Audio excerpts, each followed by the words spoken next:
Hi guys, welcome to the Not Quite Daily Show, Episode 1. My name's Theta. Today we're going to be talking in great detail about Episode 1 of Made in Abyss. We'll also go over a little bit of the format I'm going to use for this season. Then we will do a thorough run-through of each scene, taking note of each of the little details that help move our story forward, and fill out our understanding of this world and the characters in it. There will be 9 scenes for today's episode. Finally, we will talk about the various goals and conflicts that are driving the story to this point, character introduction and progression, any elements of world building, and notable themes that are introduced or explored. Finally, we will talk about what to watch for in the episodes to come, and engage in a little mild speculation or interpretation. We'll fill these whiteboards up as we go, so let's go!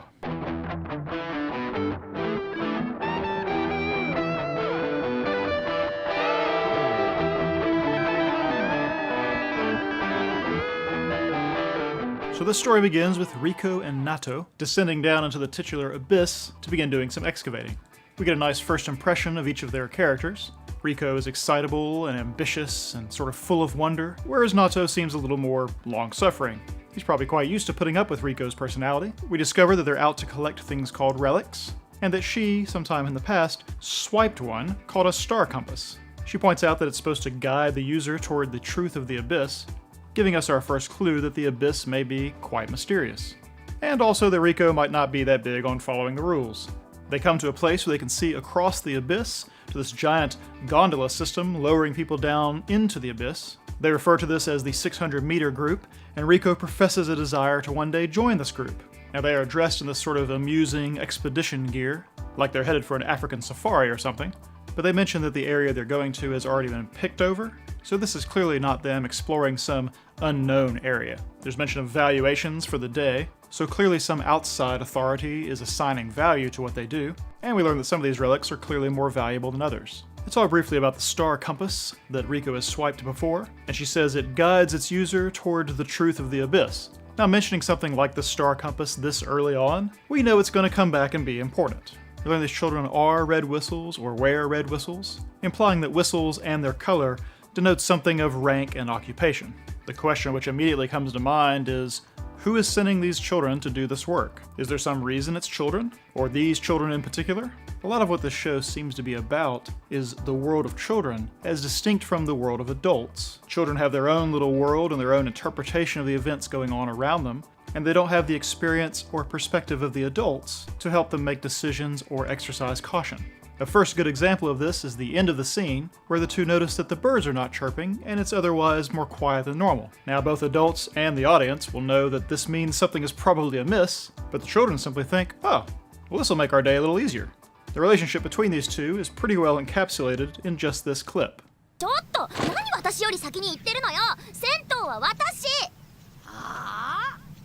They then separate to go to their assigned areas. Now Rico begins excavating in these little caves looking for relics.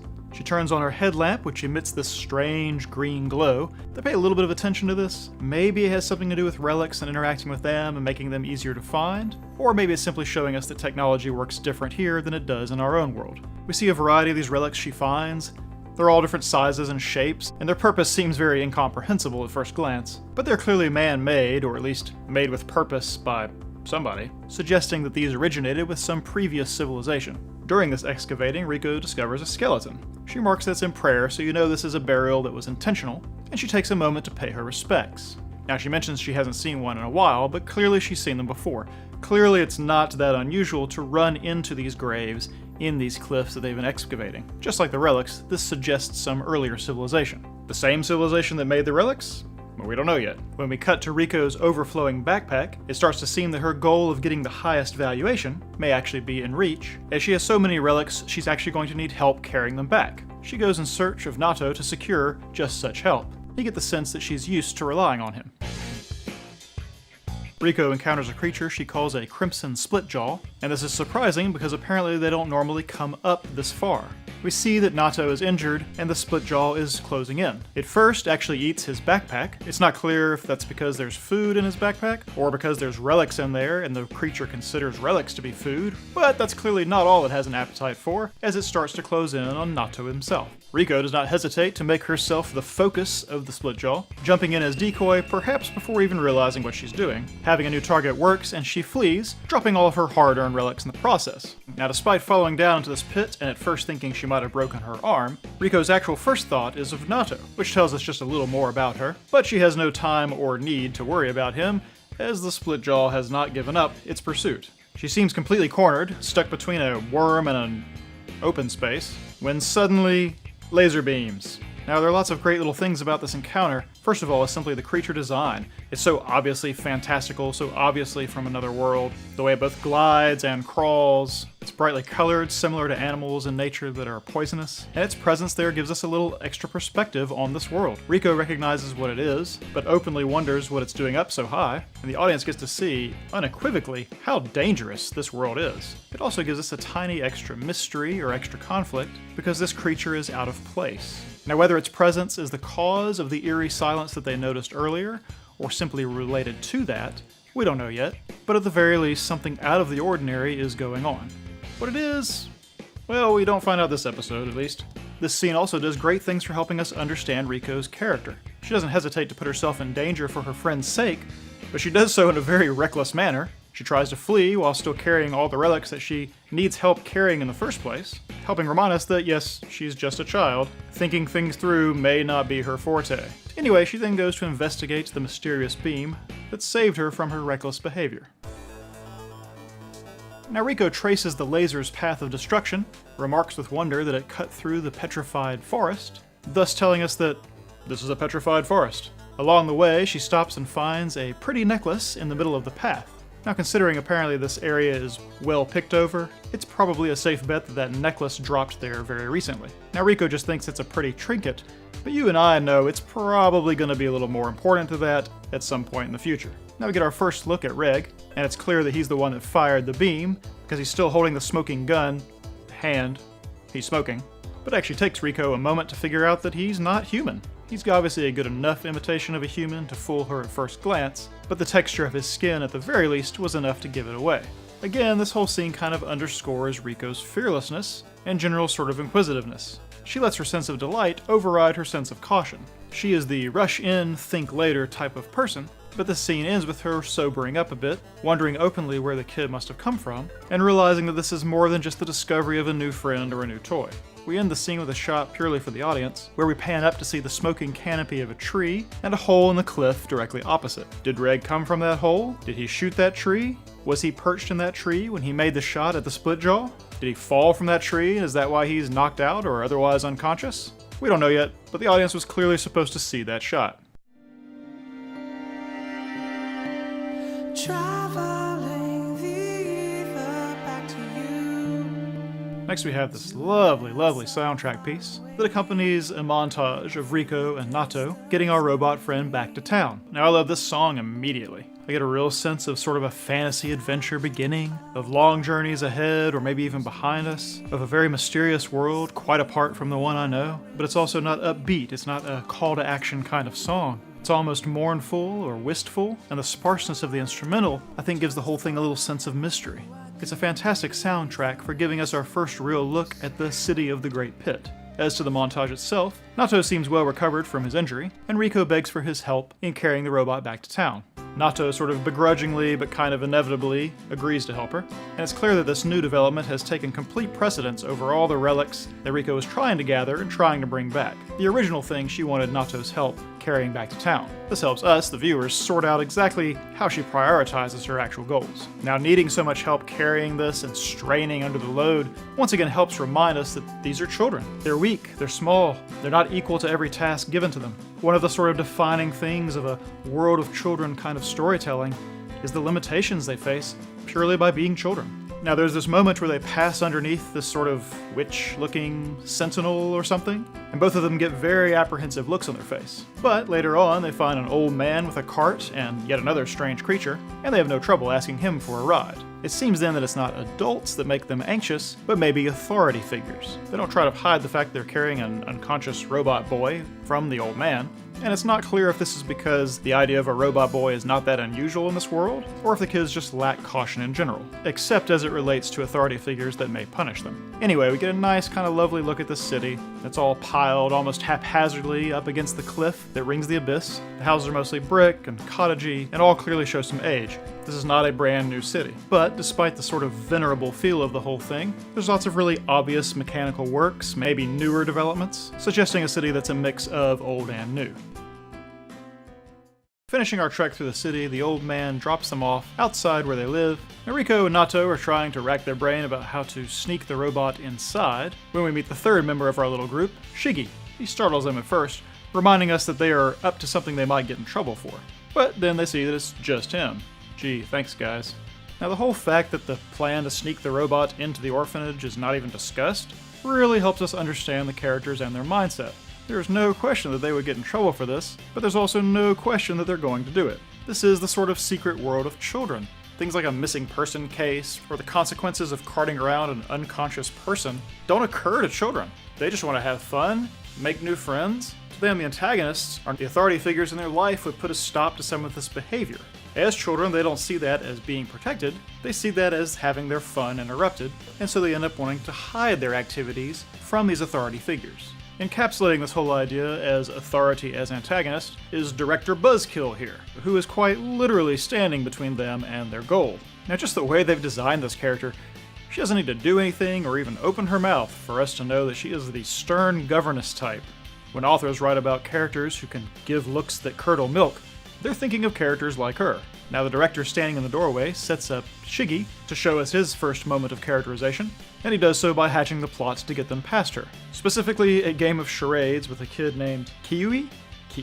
Kiwi? Whatever. Who's an even younger child. Precocious enough to be reading some thick book on the veranda, but not actually old enough to form complete sentences or walk very well. But hey, plan works, they get the robot inside, and the day ends. It's worth mentioning, I think, that neither Shiggy nor Kiwi, we're gonna call him Kiwi, have to be talked into going along with this plan. Children are just natural co-conspirators with each other, especially in the face of a common enemy. This again reinforces our little theme of children versus the authority, secret world of children, this entire story that's happening underneath and separate from the normal day-to-day goings-on of the much larger city. The sun's coming up as we move into our next scene, so I guess the robot just stayed there overnight with no incident. We find Rico amongst a lot of other classmates in this sort of vertical classroom thing, while we're introduced to someone named Leader, who seems to be sort of the expedition guide or organizer. Now I think it's interesting to point out that the children refer to these two adults as Director and Leader, with titles, not with names. Calling them by a title helps reiterate that they have some authority over you, that the two of you are not on the same level. Anyway, Leader is giving a bit of a debriefing of the previous day's excavations. We learn that the orphans we're familiar with, at least, are fairly new to this whole thing, and evidently they are a once-a-week, ongoing occurrence.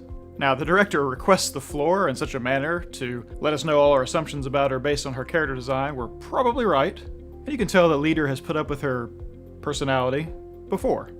But he's tolerant of it, and she, perhaps, is the one that has the authority here. Now, the director is here to admonish children not to steal the relics or keep the relics for themselves, and reveals that they're an important source of income for the orphanage. She also reveals that this orphanage apparently belongs to some guild, and the implication with her whole line about your parents who fell nobly is that these are the orphaned children of members of this exploration, excavating guild who died while exploring the abyss, or excavating relics, or whatever it is exactly that the guild gets up to. Now, this is kind of messed up. So let me make sure I understand. These children live in this orphanage because their parents were members of a guild that did all these exploring and died in the process. And so you think a good idea is to also send the children down into this abyss? Okay. You know, I don't know who's going to end up having the moral high ground in this universe, but it seems like it won't be this guild. Suddenly the children's anxiety towards authority figures doesn't seem unusual at all. Now I'm just spitballing here because nothing in the episode actually implies this, but if our director lady has had to watch several of her charges die in the process of doing the very thing that turned them into an orphan in the first place, how long would you have to do that before you stop trying to make new connections to new children? especially if she has no control over the fact that the children have to do this. I think it would be understandable that you would retreat into being a sort of distant disciplinarian and not a mother figure or anything like that. My speculation aside, it's clear that the leader figure is both authority, but also someone who doesn't make the kids as nervous. Rico definitely lets her guard down around him, almost blabs the whole secret they've been keeping. Leader is also an important figure to Rico's goals, because it seems he is sort of the gatekeeper for her desire to go further down into the abyss. We finally find out where this goal comes from, because she wants to become a white whistle like her mother and go down to the same level she was. She wants to follow in her mother's footsteps. I get the real sense that Leader has given her this hurdle of getting the highest valuation because he knows she won't get it. It'll give her a more tangible goal that he knows she won't get, and this way he actually protects her. Because he states if she tries to go down as far as apparently her mother went, it would be all she could do just to extricate herself from that situation.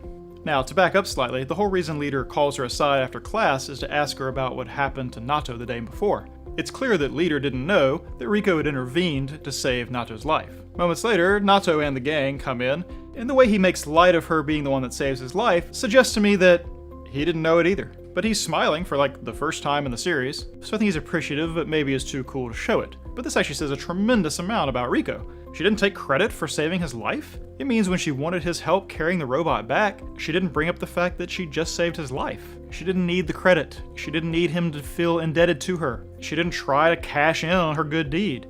It's just something she did. It's who she is. This also means Nato didn't help her out of a sense of obligation. It's a very short little exchange here, but we come out of it knowing that these two are really good kids. I think the last thing I want to comment about here, I didn't bring up earlier in the very first scene, but evidently Rico has been punished before by being strung up naked, was mortified of the whole thing, but it comes up again in this scene from the lips of the director. Now, I don't know about you, but this doesn't seem like a normal way to punish children. I only bring it up now because there's going to be another oddity in the next scene that perhaps fills in the gaps a little bit about the kind of people running this orphanage.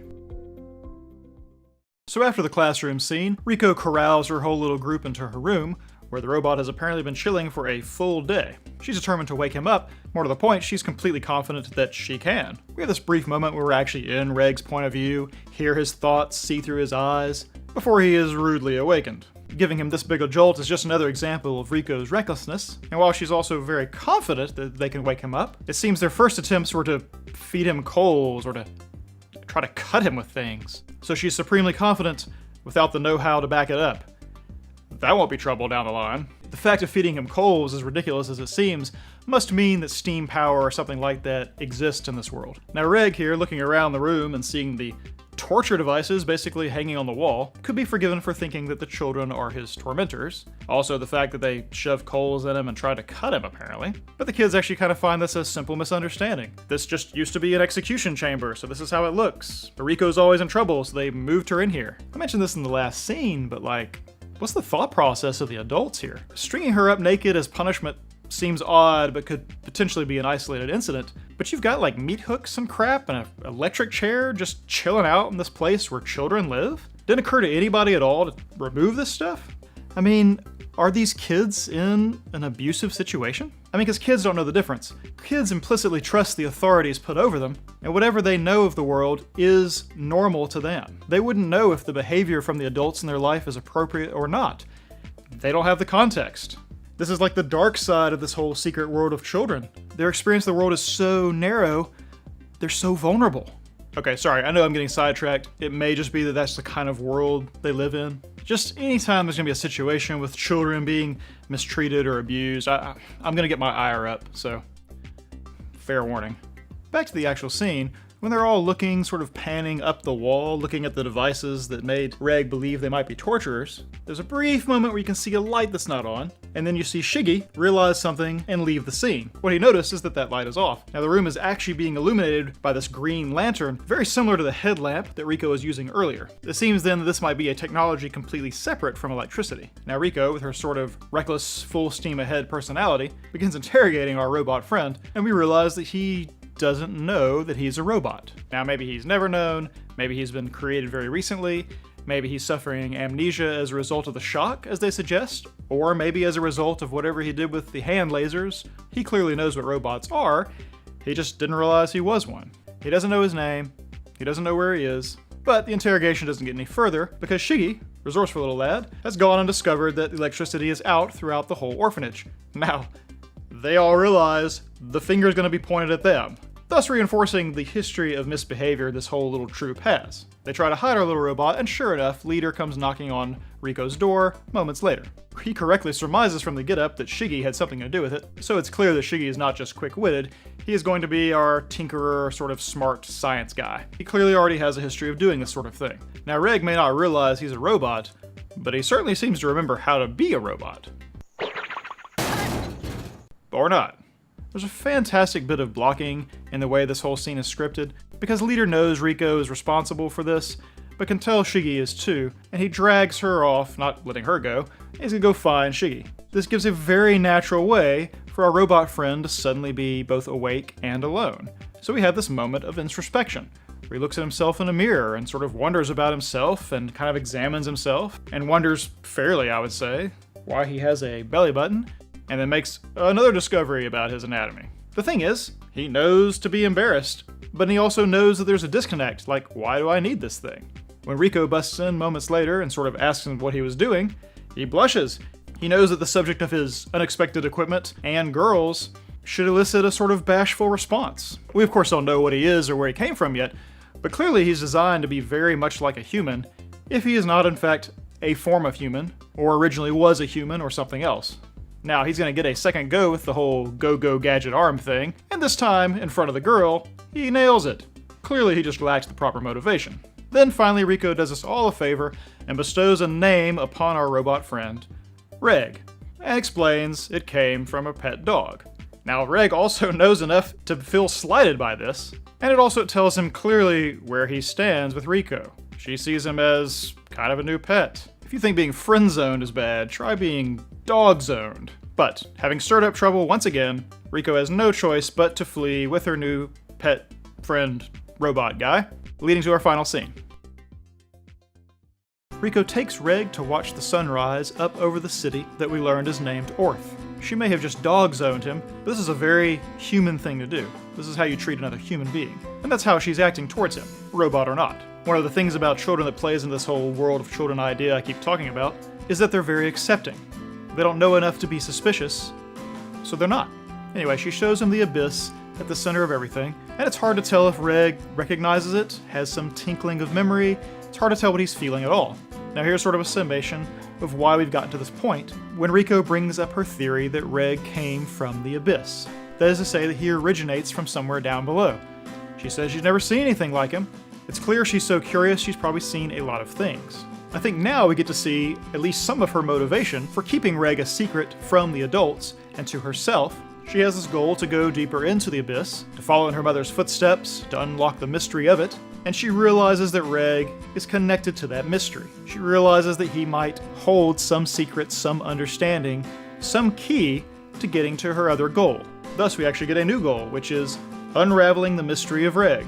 For the moment, this goal aligns with Rico's goals, and so the two will be allies for the immediate future.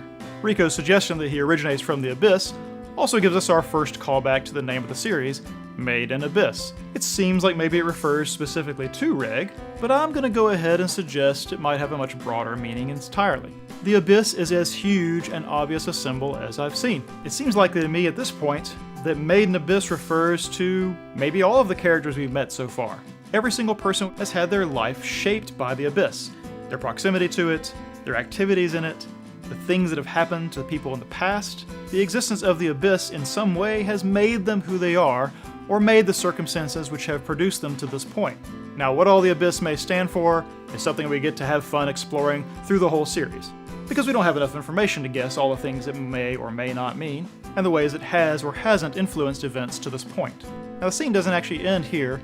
There's a bit of a narration that comes in and gives us a lot of exposition about this little island and about the abyss itself. The beginnings of the settlement here of Orth are at least 1900 years old. The abyss is a kilometer across, but no one knows how far down it goes. The bottom's completely unexplored and mysterious, and for centuries it has been a lodestone to people who seek adventure, who seek mystery. It refers to the creatures that dwell in there as primeval. The relics are clearly incomprehensible to people. It seems highly likely that some ancient and advanced, but ultimately extinct civilization once lived in the abyss, made use of the abyss, did work in the abyss, And who knows, we may find some remnant of that civilization has come down to the present day. We'll find out. It's part of the mystery. Orth, then, is really just kind of like a mining boom town that's grown up around it. It's just the mine hasn't run dry. There's still mystery, there's still relics, there's still things to be gained by going into the abyss, despite the danger. I will say, even though I like all this information, I didn't much care for this little narration bit. This whole episode was so fantastic at giving us little details of the world just as it went along. It never stopped and spoke directly to us to give us information. Everything was so show don't tell. And then we end it with just this exposition dump. As much as I'm really impressed by this episode, by the series so far, this is a weak way to end your first episode. I feel like the abyss and the circumstances are plenty mysterious enough. I don't need any more focus on that to draw me forward in the story. At this point, I'm more invested in our little characters, because they're invested in the mystery of it. Whatever, I'm nitpicking. Thus ends our little scene-by-scene walkthrough. Let me fill in our last board. Alright, so now that our walkthrough is over, I want to talk in broad terms over all the things that have been introduced over the course of this episode, and how it's going to shape things going forward. Now, goals and conflicts are really the two things that sort of move stories. Goals are basically about motivations, whereas conflicts are basically about circumstance. Conflicts often arise out of two different sets of goals that conflict with each other, but not all conflicts come about as a result of someone's specific goal. One of the most basic definitions for a story is someone wants something very badly and is having trouble getting it. That describes most stories, and it breaks down neatly into goals and conflicts. The goal is the thing the person wants, the conflicts are the things that keep them from getting to it. I bring all this up because goals are actually very important to a clear narrative. Characters having goals that the audience knows about gives us a clear sense of progress through the story, and each new chapter will either introduce new goals, meet the goals they've already set, advance them, regress them, or totally alter them. Seeing if and where goalposts move and how close characters get to them is basically how we measure progress in a story. The thing with goals also is sometimes you don't know all the goals. Sometimes you have trouble figuring out what someone's goal is. But just knowing they have a goal helps you understand how the story is moving. It gives you a mystery that you know you'll look forward to having unraveled, and it'll help explain some of the events to that point, while you're watching someone's more clear pursuit of goals move the story in one direction. Anyway, we have minor little conflicts and goals throughout this episode, but what we have here is going forward. These are basically the goals and conflicts as I see them.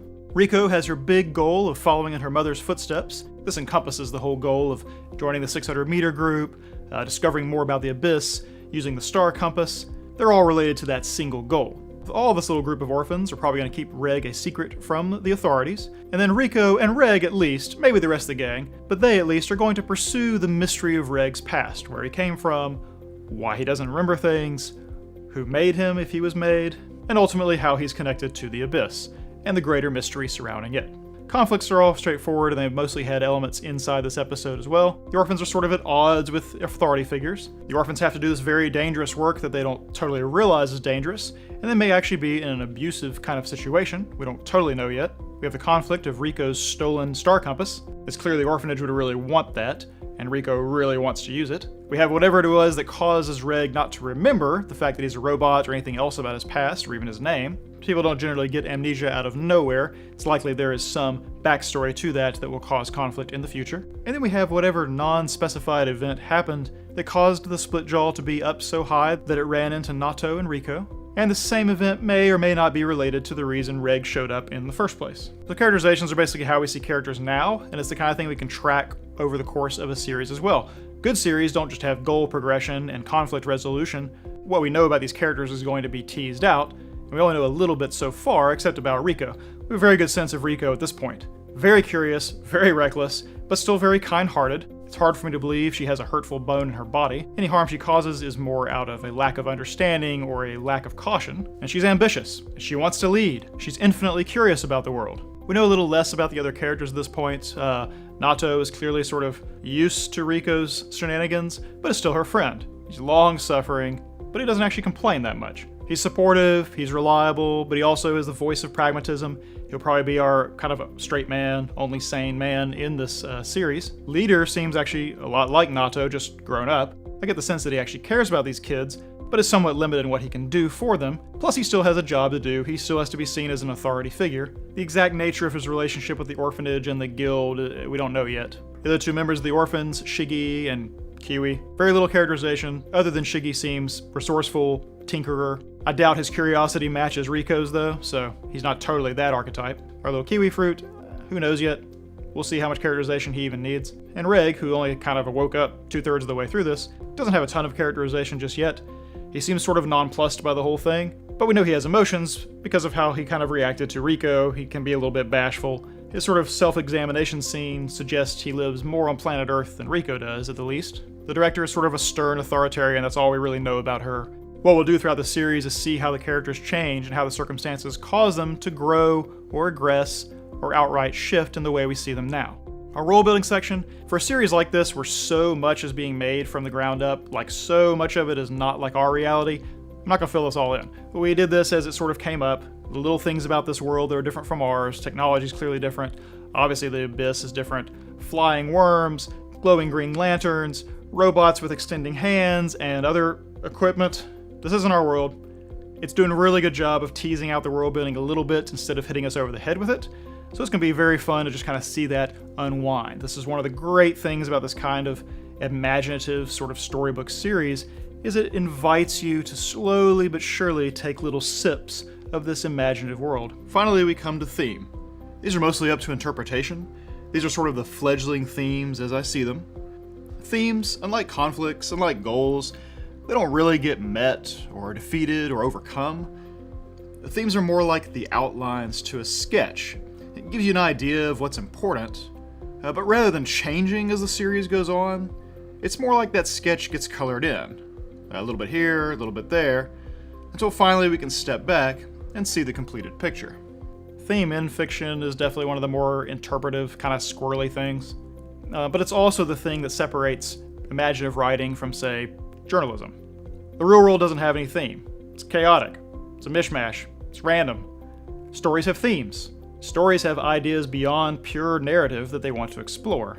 Good stories explore their themes in such a way that the events that happen, the motivations of characters, the way all those things change, all help serve the purpose of fleshing a theme out. So as I see the themes that we're dealing with right now, this whole secret world of children idea I keep harping on, this story is completely told from these children's point of view. They clearly don't have a full understanding of the world they're in, and this will mean that we can focus down on just the tiny little things that concern just them, not necessarily the wider world, except where it intervenes. There is, as I mentioned, sort of a dark side to this though.